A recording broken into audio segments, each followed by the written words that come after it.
കേരള രാഷ്ട്രീയത്തിൽ പിടിച്ചുകൊലിക്കുക അല്ലെങ്കിൽ കേരള രാഷ്ട്രീയം കൂടുതൽ ലൈവായി ചർച്ച ചെയ്യുന്ന ഒരു വിഷയമാണ് ശബരിമല വിഷയം. അതിലേക്ക് വളരെ പ്രശസ്തനായ ഒരു നടനും അത്യധികം ഈശ്വരവിശ്വാസത്തിന്റെ ഒരു ഭക്തി സ്വരൂപവുമായി നിൽക്കുന്ന ശ്രീ ജയറാം രംഗപ്രവേശം ചെയ്തിട്ട് കുറെ നാളുകളായി. ഇപ്പോൾ നീക്കം അദ്ദേഹത്തിനെതിരാണ്, അദ്ദേഹത്തിന് അനുകൂലമായ ഘടകങ്ങൾ തീരെ കുറവാണ് എന്ന രീതിയിൽ വാർത്തകൾ വരുന്നു. ശരിയാണ്.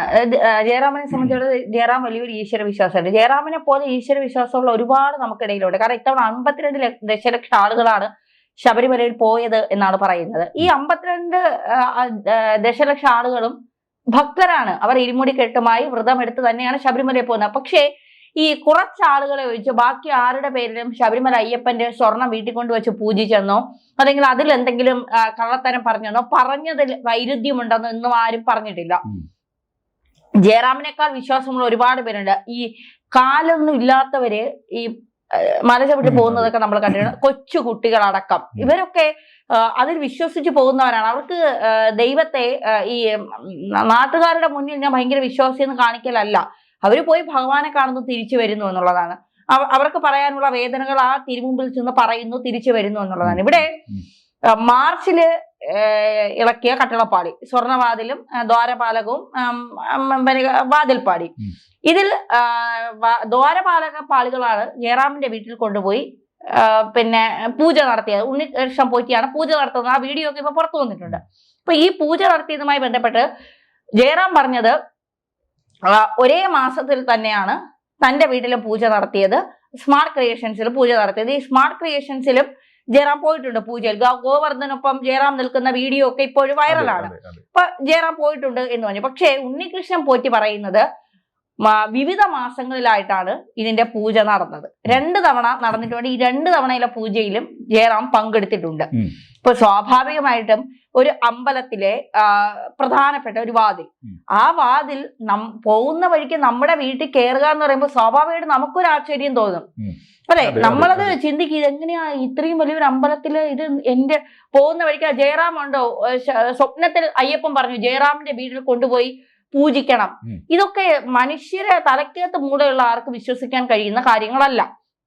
അപ്പൊ നേരത്തെ തന്നെ 2014 ദേവപ്രശ്നത്തിൽ പിന്നെ കോൺക്രീറ്റ് പിന്നെ എന്താ പറയുക കൊടിമരത്തിൽ ഉറുമ്പരിച്ചു എന്ന് പറഞ്ഞു. അതുകൊണ്ടാണ് അത് മാറ്റിയത്. ഇപ്പൊ ആ ജോത്സ്യരെ വരെ ചോദ്യം ചെയ്യാൻ SIT ഒരുങ്ങുന്നു എന്ന് പറയുന്നുണ്ട്. ഇതൊക്കെ ഒരു കമ്മീഷൻ ഇടപാടാണ്. ഇപ്പൊ ജയറാമിനെതിരെ ഏറ്റവും വലിയ ആരോപണം എന്ന് പറയുന്നത് ജയറാമിന്റെ വീട്ടിൽ വെച്ച് ഇതിന്റെ കച്ചവടം നടത്തിയെന്നാണ് പലരും പറയുന്നത്. അതായത് ഈ സാധനം കാണണം, ഇത് അന്താരാഷ്ട്ര മാർക്കറ്റിലേക്ക് കയറ്റുമതി ചെയ്യാൻ ഉണ്ടാക്കി വെച്ചിരുന്ന സാധനം എന്നാണ് പറയുന്നത്, ഇതിന്റെ സ്വർണ്ണ ഉരുക്കി. അപ്പൊ ഇത് കാണണം, ഇതിന്റെ മൂല്യം നിർണ്ണയിക്കണം. അതിനെ ജയറാമിന്റെ വീടും സ്മാർട്ട് ക്രിയേഷനും ഒക്കെ ഒരു ഇടത്താവളമാക്കി എന്നാണ് പറയുന്നത്. ജയറാം അറിഞ്ഞോണ്ടാ, കാരണം ജയറാമിനെ പോലെ ജയറാം തീരെ തലയ്ക്ക് ആള് താമസം ഇല്ലാത്ത ആളല്ല. അദ്ദേഹം ഒരു ഈശ്വര വിശ്വാസിയാണ്. അദ്ദേഹത്തെ അറിയാം. ഇപ്പൊ നമ്മളൊക്കെ ചെറിയ ചെറിയ അമ്പലങ്ങളിൽ പോകുന്നു. ആ അമ്പലങ്ങളിൽ പൂജിക്കുന്ന ഒരു മണിയോ വിളക്കോ എന്തെങ്കിലും നമ്മുടെ വീട്ടിൽ കൊണ്ടുവന്ന്, ഇപ്പൊ നമ്മുടെ വീട്ടിൽ ആ അമ്പലത്തിലെ പോറ്റിയെ നമ്മള് പൂജയ്ക്ക് വിളിച്ചാൽ ആ പോറ്റി കൊണ്ടുവരുന്നത് ആ പോറ്റിയുടെ സ്വകാര്യ സാധനങ്ങളാ. അമ്പലത്തിലെ സാധനങ്ങൾ എടുത്തിട്ടല്ല വരുന്നത്.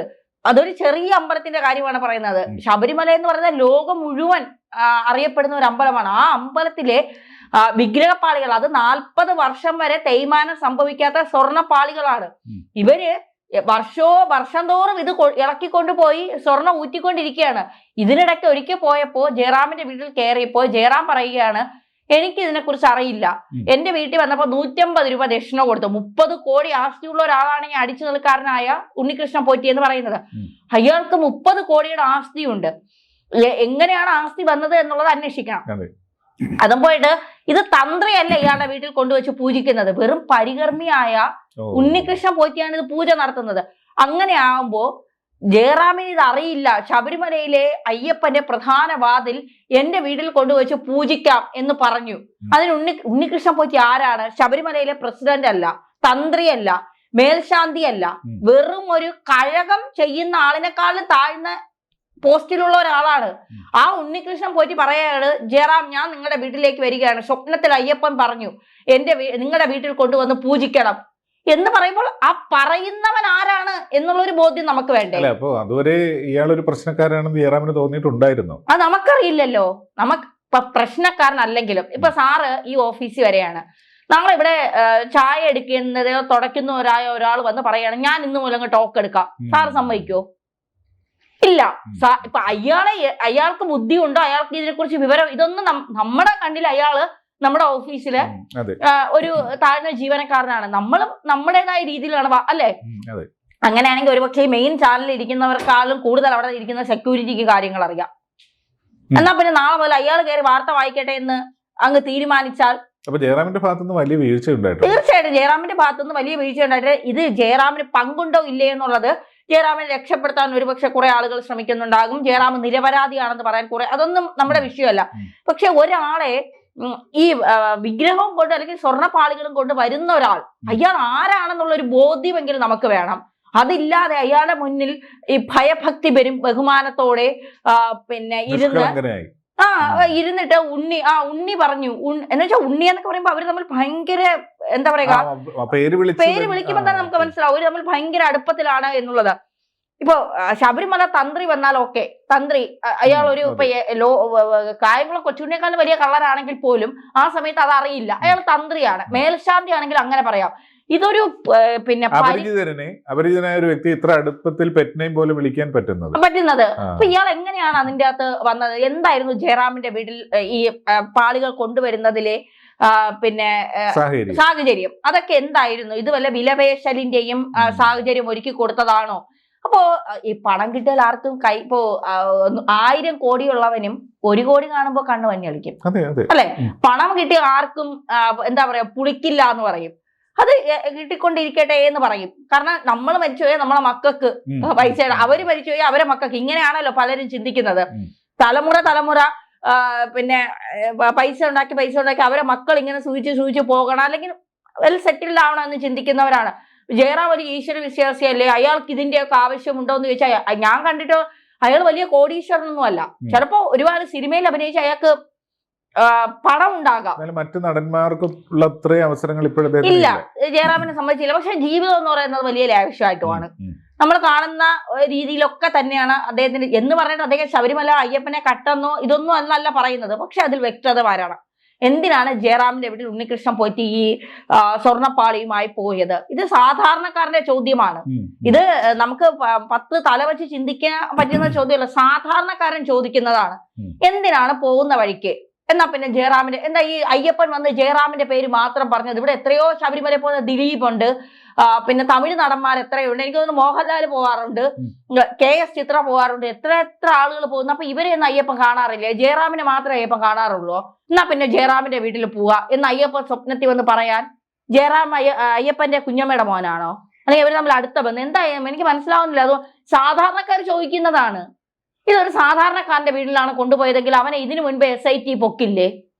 ഇതിനു മുൻപ് ഈ മാധ്യമങ്ങൾ അവൻ ജനിച്ച അവന്റെ അപ്പൂപ്പന്റെ തറവാട് വരെ കുഴിമാന്തി കൊണ്ടുവന്ന് അവനെ നാണം കെടുത്തൂലേ? ശരിയാണ്. അപ്പൊ ജയറാമിനാവുമ്പോ ഒരു പ്രശ്നവും ഇല്ല, അങ്ങനെ കിട്ടേണ്ട ആവശ്യമില്ല.